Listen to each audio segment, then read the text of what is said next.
Okay, awesome. Well, we're going to get started with our last Ignite. We have 3 Ignite presenters, so more time for question and answer, or then we'll just move into lunch. But be thinking of questions again. I want to thank everyone for being so awesome in all the camp sessions and all of the Ignites. You've made my job fairly easy. And so, without further ado, we're going to get started on our last 3 presenters, starting with Alejandro Acero.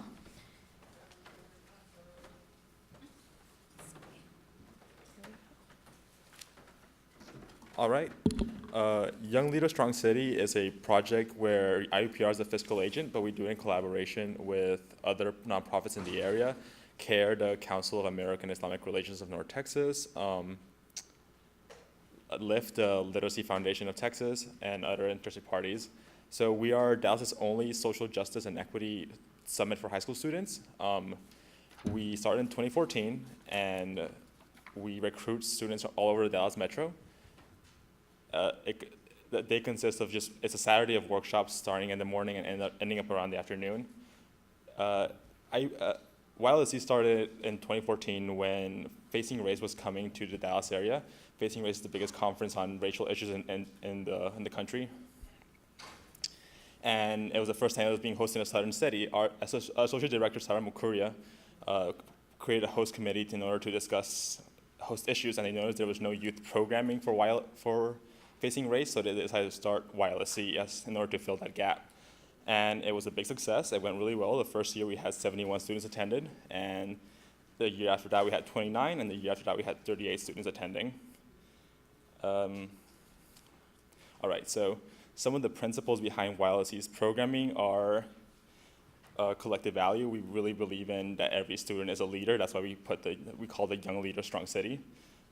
Restorative justice, even though we want students to be aware of critical issues, we want them to find ways of building and developing, not just making them aware of the terrible things in the world. Diversity is really important to us. We try to incorporate a range of workshops and topics, from LGBTQ issues to race to environmental justice. We incorporate learning with intent. We want students to be able to take what they learn home with them. All right. Our goal is ultimately to empower students to then go back to their communities and their schools and work on issues that they care about and to try to tackle them and improve them and build upon them. And we do this by providing workshops and a space for them to work on to do so. Our recruitment takes place about 2 months before YLSC. Last year it was on November 5th, so we started around September. We reach out to counselors all over the area. We boost Facebook posts. There's no fee to register or attend. And we also encourage stakeholders like educators to volunteer and stuff. This is the swag that we developed for the program. In 2014 and 2015, we had a blue shirt and we included a Margaret Mead quote in the back. In 2016, there was a last minute opportunity to change it up. I say it's more relevant. Some people would say it's more radical. We made a black shirt with a Sada Shakur quote in the back. This is an example of the day of programming for YLSC. It starts in the morning. We give the students breakfast. And then, we break them out into 3 sessions per the first section, and the second session for another 3 sessions. And then we decided to make the last session 5 sessions, which in my opinion was a little bit too many sessions, but some of the challenges we learned, we had a steep attendance drop-off between 2014 and 2015. And we made we made higher reaches in 2016, but still not as high as 2014. One of the mistakes we probably made was scheduling YLSC on SAT Saturday 2 years in a row. There was a large gap between the amount of students who registered and the amount of students who attended. So we had like 80 students register last year, but only 38 show up. And not all workshops were well attended. Again, when we scheduled 5 workshops, there's only one of them was a theater workshop and no student attended that one, so that was a shame. All right, so the plans for the future are we hope to have 4 tracks for next year's YLSC, or this year's YLSC, actually. One where they're skill building, one where they encourage to think globally and act locally, and one on arts, media, and culture, and one on just a better world through organizing and activism. And our long-term goals are to hopefully include year-long programming where every month there is something possibly in each school that we are involved with, and to maybe host a book club over the summer to empower students to read and learn more about issues they care about. Cool. And this is an activity that we did at the very last end of YLC 2016, where everyone stood in a circle and threw a ball of yarn at each other, and when they got the yarn, they would like talk about one thing they hope to do with what they learned today, and then they'd throw the ball of the yarn to somebody else, and at the end there was this web of like yarn between them. And I think it was meant to just show how at the end they're all connected and all their struggle is united. Anyway, thank you very much.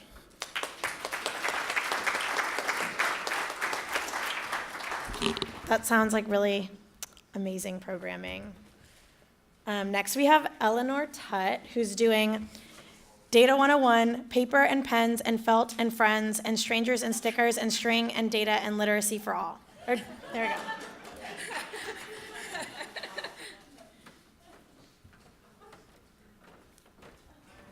Oh, it's going, but I don't have to read it. So I'd like to talk with you about Data 101. It's a series of workshops and curriculum, and it is a partnership between Carnegie Library of Pittsburgh, where I am now, and the Pittsburgh NNIP partner, WPRDC, and the Pitt Center for Social and Urban Research. So you should know that both of our organizations have DIY streaks, and so that's with our mascot, Andrew Carnegie, and it's next to a homemade pizza garland at the WPRDC offices. And also at the library, we talk a lot about hanging out, messing around, and geeking out as a gateway to deeper learning. So we wanted our workshops to reflect that delight and experimentation. So after a few iterations of workshops, we realized and learned from feedback that paper-based or no-tech was the way to go.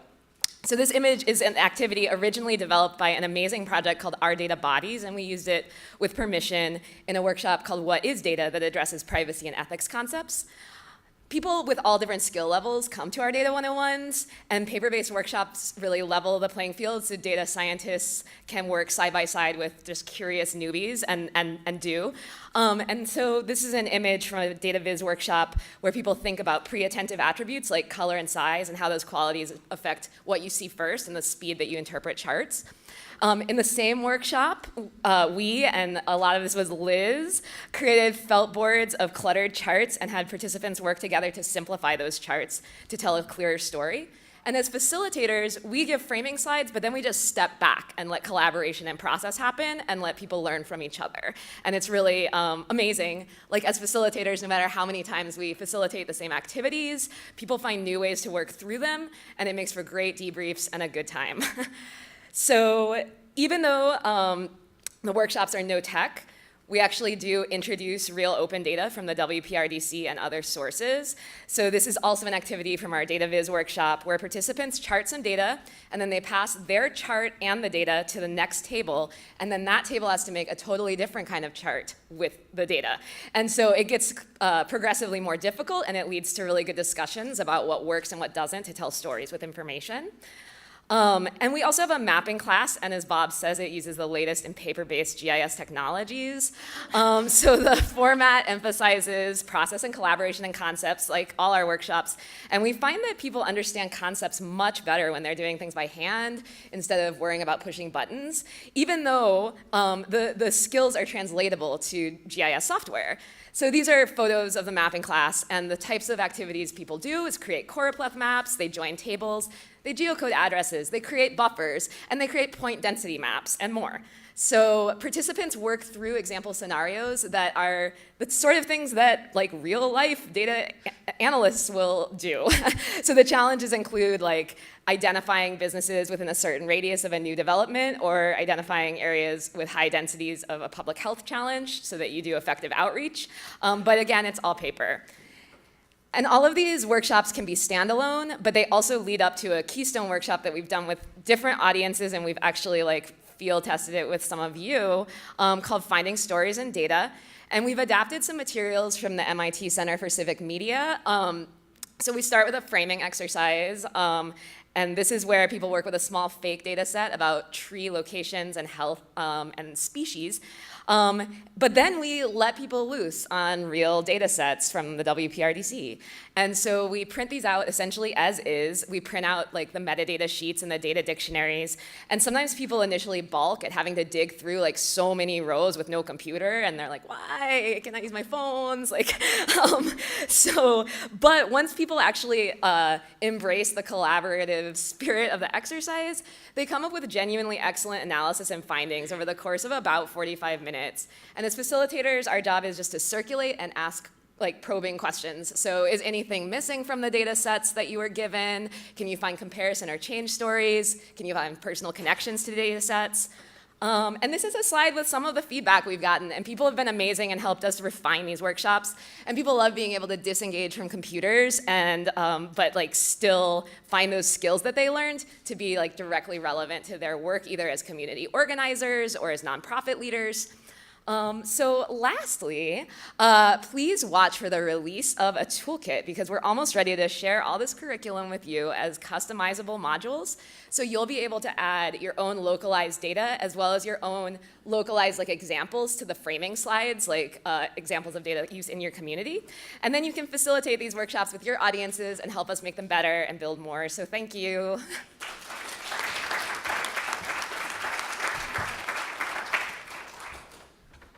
Yeah, really another great programming initiative, which I have questions about after. But now it is time for Rob to do the Snip Scores.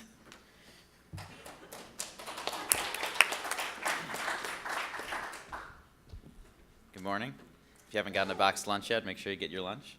I'm going to do my Ignite on the NNIP data inventory and Snip Scores. This is my third year giving this presentation, so apologies if you feel like you've seen some of the content before. First, let's start off with why we even do this. We do this because local data is central to NNIP, and hopefully everyone knows and appreciates that by now. Local data is data that is at a small geography, like a census tract or a block or a point, and it's recurring and it's up to date. So it's not just getting it once and having it, but getting it regularly and having frequent updates. So the data inventory first started over 20 years ago. It was first published in 1996, and it looked like that on paper, and it was printed in a big book. And then when we launched the new NNIP website, we migrated it over to there, and you have been filling it out on the NNIP website ever since. And also, we are taking suggestions for data sources that you would like to see added to the data inventory. For example, we recently heard that it might be useful to add something like police incidents in addition to the crime data that we typically report for NNIP. The data inventory has a lot of value. It's used for you to do a self-assessment to see how well you're doing with regard to the local data that you have. It's used for us to identify cross-site projects. When there are opportunities that come up, we need to know who has what and who might be able to get involved very easily. And lastly, it really does improve the network when you put a lot of effort into maintaining these local data systems. So thank you to everyone who updated their data inventory on time. I know I can be a bit annoying asking you to do this every summer, fall, so we really appreciate that you get it done so that we can do these calculations. So SNP, what is SNP? It is something that I created 3 years ago called the Small Neighborhood Indicator Performance Score. It has 10 components. They are listed on the screen right now. The methodology is that in order to get one SNP point, you have to have the data held in-house. It has to be at a small geography, and it has to be recurring and up-to-date. And we give you a little bit more leeway with what up-to-date means on some data sources, but this is how we define them. If you meet all of these conditions, then you get one SNP point. And here is the distribution of how you all did this year. So there was a little bit of an improvement this year over last year, so very happy to report that. The average score is 4.3, and we had a max score of 8 this year out of 10. So just reiterating that, out of the 31 that we were able to look at this year, we had a range up to 8 at the high end and a median of 5. And here's showing the improvement over the years. So a little bit better every year, and let's work hard to continue to improve next year. These are NNIP's most commonly held data sources. So still, by far, school data is the most common within NNIP, and then some of the others in there as well. This shows the change in how this has changed since 2015 when I first did this. So some data sources have gotten quite a bit more frequent, and others have stayed more or less the same. And of course, you want to know how you did, how you scored. So please make sure you find me for your score and your report if you haven't seen it yet.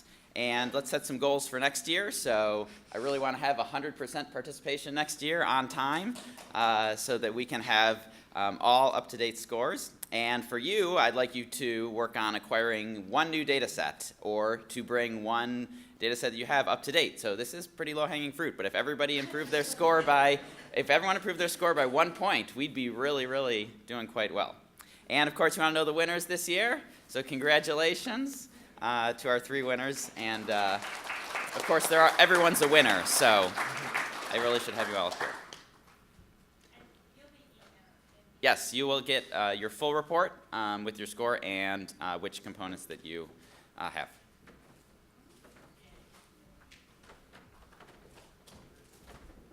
Yay. Well, another round of applause for everyone.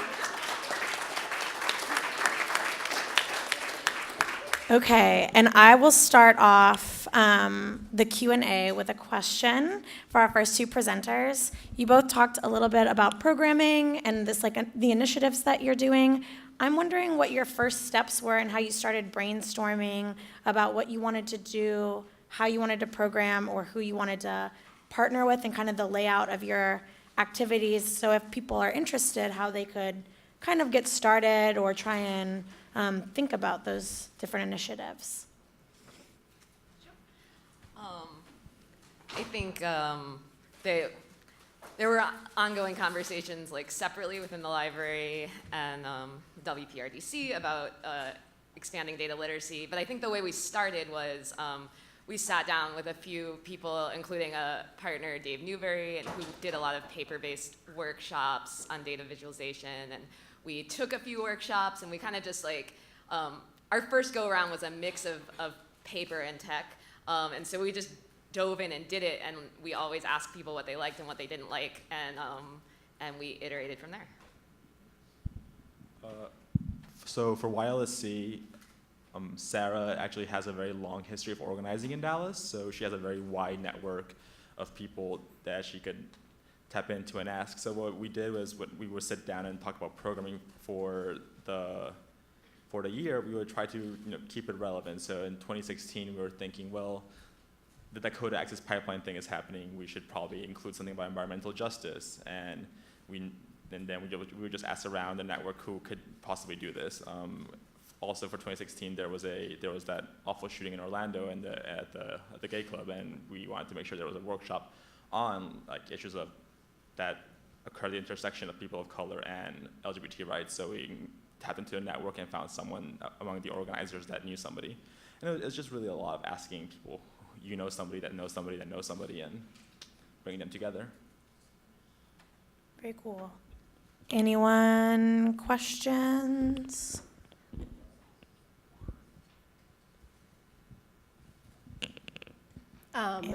So this is for Eleanor. I actually implemented a Data 101 training after the pre-session in Cleveland. I don't think it was nearly as fun as yours. It went okay. And we're going to be doing it again maybe in January. I guess one question I have is, have you thought about videoing? I'm excited about the toolkit coming out, but it would be really cool to actually see you doing it. That's really good feedback. We haven't really, and I mean, part of that, maybe even you saw the photos, we tried to take photos of people's hands, and we tried to kind of protect privacy of who's in the room, because it's really, a lot of people admit a lot of kind of gaps in their data knowledge, and so we want to protect that space. However, we can think about it. Just one more question I had is, for folks who do the training who actually want the tech step. Do you do the third step of bringing tech in, and what technologies do you recommend? Sure. So there's a few methods there. I mean, one, for the toolkit, I'm working on kind of a chart, for the toolkit and the workshops, a chart where we'll be able to leave people with, okay, this is what you learned, say, in the paper GIS class, and here's like a column of like how that is applied in different software packages so that you can, put it on your resume, you know how to do it. But we also have a variety of other courses, and one of the models we've been using a lot is like a learning circle or like flipped classroom kind of model where people get together in small groups and they can work with facilitators. So WPRDC has helped run one using Carto and Excel and other technologies. But we also have like a lot access to the library, to like lynda.com or other kind of learn on your own. So if we have a volunteer facilitator who just knows just enough to like help guide people through like collaborative learning, that's like a really replicable model without a ton of staff time. For the data visualization workshop, what is the age group for your program participants? For the Data 101, we've essentially had adults, although I think it would work for youth, and we have a variety of other initiatives at the library. If you're interested in working with people of other ages, I can talk about later. I do want to try to combine the wireless seat. Any other questions? Okay, awesome. Round of applause again. Thank you, guys. Turning it over to Rob.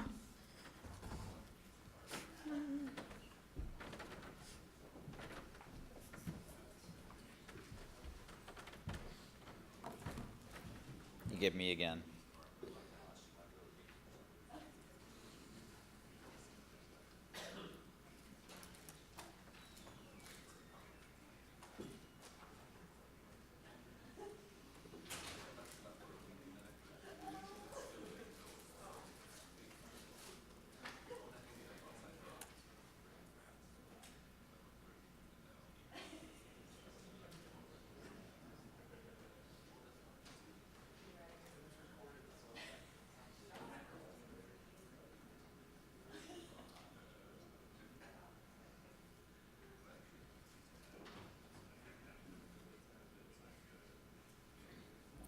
Okay, prepare your devices.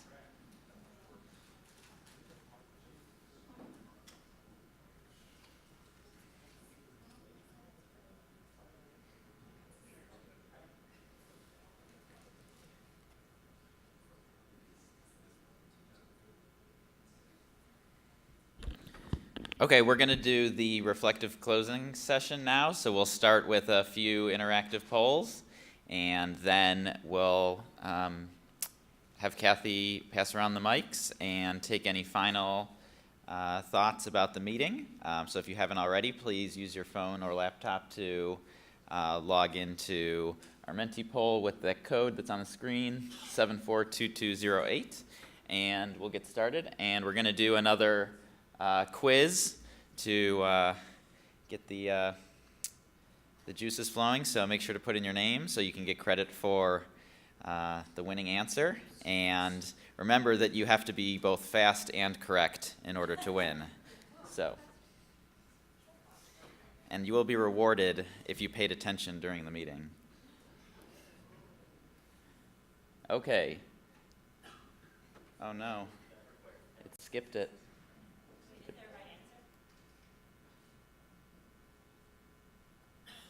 Okay, get ready.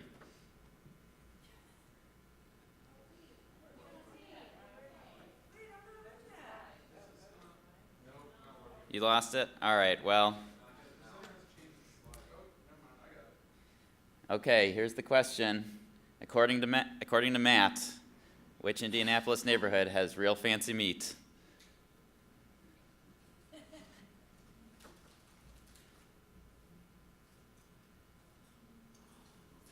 Ooh, people weren't paying attention. That's rough. Sorry, Matt. Oh, we need to see the winner.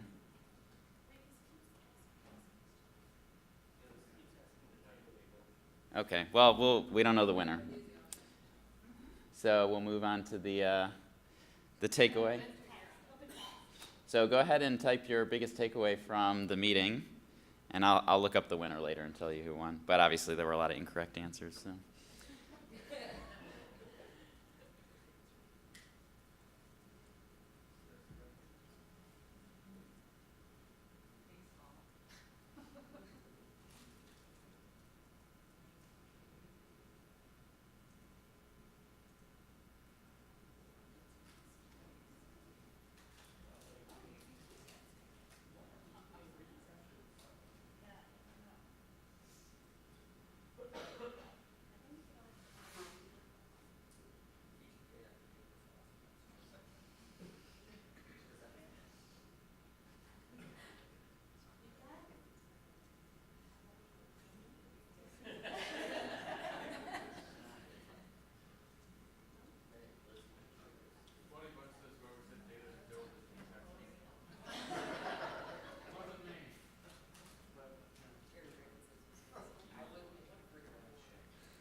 All right, so what'd you think overall?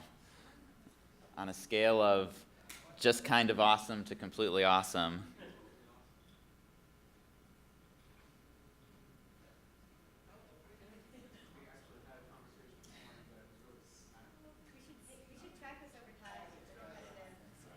Yeah, I hate to say Cheryl, but this is doing better than Baltimore on the awesome scale. So something must have happened there. I don't know.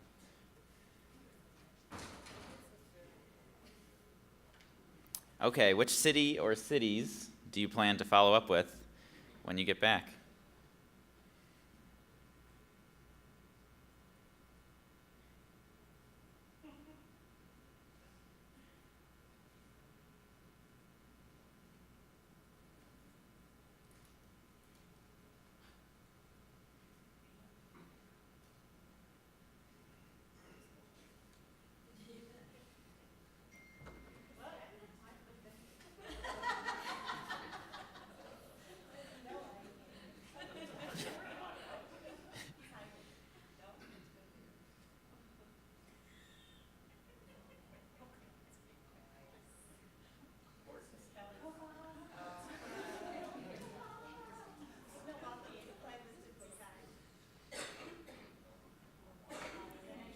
Okay, that wasn't too bad. Only a few inappropriate ones.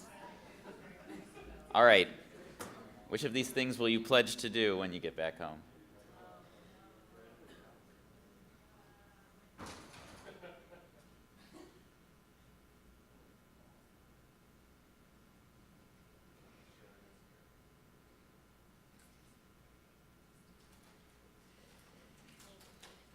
This is a multiple choice answer, just so you know.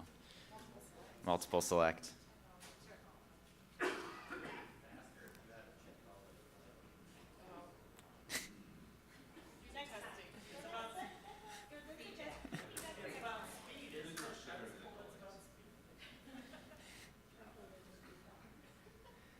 Okay, and lastly, please suggest a session for the spring 2018 meeting.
Okay, we got 29 responses. It's probably 30 responses. Good round number.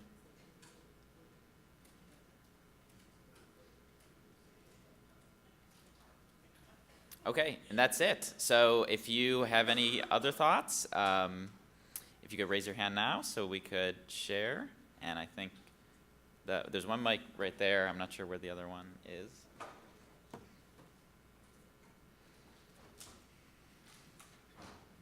Just any reflections on the meeting or advice for next time or thank yous to people? I first want to wish you all a safe trip home, and thanks for all coming to our great city. I also just wanted to follow up on the student session and let you know that if you're planning an NNIP event or to host in the future, consider students in that role. If you enjoyed your bike tour, thank our intern. If you enjoyed the beer at the reception, thank our intern. If you enjoyed the other tours, thank our intern. So anyway, he did a lot. Oh, if you enjoyed the menu or the list of restaurants, thank our intern.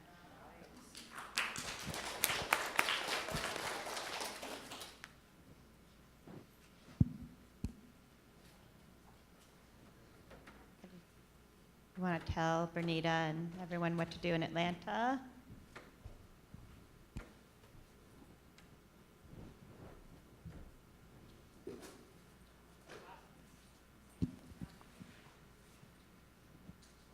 Yeah, I thought this one had a lot to it in terms of things, but I think like I'm going to take back the disaster planning because I think being proactive on that is something that I want to definitely think about. But I just want to say thanks again, Sharon. Any first timers want to talk about how we can make this better, have fresh eyes on the content or format?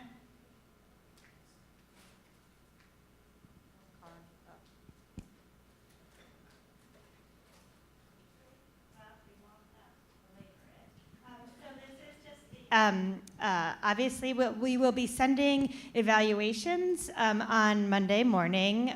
So consider that your ticket price for coming back. So because we read them really carefully, and a lot of the evaluation feedback from Baltimore went into this meeting, and because it helps us justify the value of these meetings as we report back to funders and gives us new ideas. So I know everyone hates evaluations and surveys, but if you just take 5 minutes on Monday next week, you will get a couple of reminders. But if you also want to just send us, if you really hate surveys and you just want to send us 3 sentences, just send that to nnip@urban.org, and we'll take that into account too.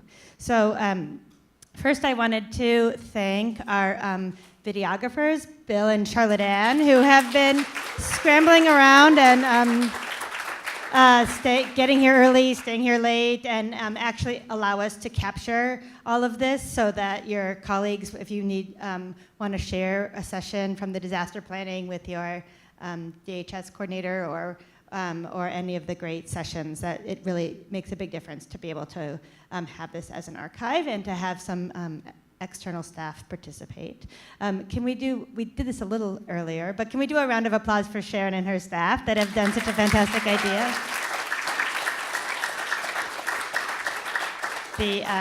Yes, I felt like it had a fantastic rhythm. It didn't rain too much, everything. And it was nice to meet all of your Polis staff too, so you can encourage people to host again in the fall of 2019.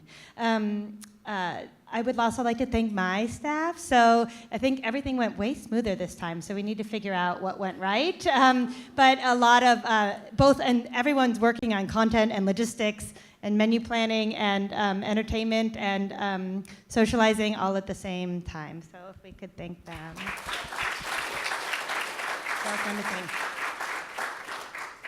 I have a list. just everyone, I just wanted, we can all clap for ourselves. I think we had half of the cities presented, many other people did camp moderation, the executive committee planned the meeting. This is not us planning the meeting. This is such a collaborative effort that we just cry out for help when we need new ideas, and that's what makes this more fun than every other conference. So if everyone can give themselves a round of applause for participating. So we hope that some of the energy spills over a little bit for a while into the electronic virtual world to help each other, prompt each other on the Google group, or for the potential partners to think about how they can move things along in their cities and to share new ideas. So please, we hope that you all join us May 9th in Atlanta, which they promised to beat the 9.3, I'm sure, rating that's there. So everyone safe travels home. Grab an extra box lunch if there's still some out there. And I think that we are retiring to nada for our traditional margaritas post-meeting. So we will post that address for anybody who's sticking around and wants to join. Thanks, everyone.